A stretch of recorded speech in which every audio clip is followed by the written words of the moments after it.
আমরা আজ যে ইউটিউব ব্যবহার করি সেটা বিশ্বের অন্যতম বড় ভিডিও প্ল্যাটফর্ম। কিন্তু আপনি কি জানেন ইউটিউবে প্রথম ভিডিও কে আপলোড করেছিলেন এবং সেটা কেমন ছিল? ইউটিউবের প্রথম ভিডিও আপলোড করা হয়েছিল 2005 সালের 23 এপ্রিল। ভিডিওটির শিরোনাম ছিল মি এট দ্য জ এবং এটি আপলোড করেছিলেন ইউটিউবের সহ প্রতিষ্ঠাতা জাভেদ করিম।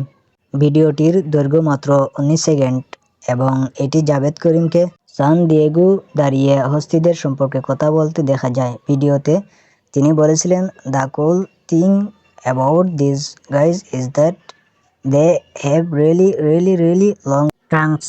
এই ভিডিওটি ছিল শুধুমাত্র একটি সাধারণ ভিডিও, কিন্তু এটাই ছিল ইউটিউবের যাত্রা শুরু। ইউটিউবের সহ প্রতিষ্ঠাতা জাভেদ করিম, স্টিভ চেন এবং চেন্ড হার্লিক চেয়েছিলেন একটি এমন প্ল্যাটফর্ম তৈরি করতে যেখানে সবাই সহজে ভিডিও আপলোড করতে পারে এবং সেগুলো শেয়ার করতে পারে। মি এট দ্য জো সেই স্বপ্নের প্রথম পদক্ষেপ।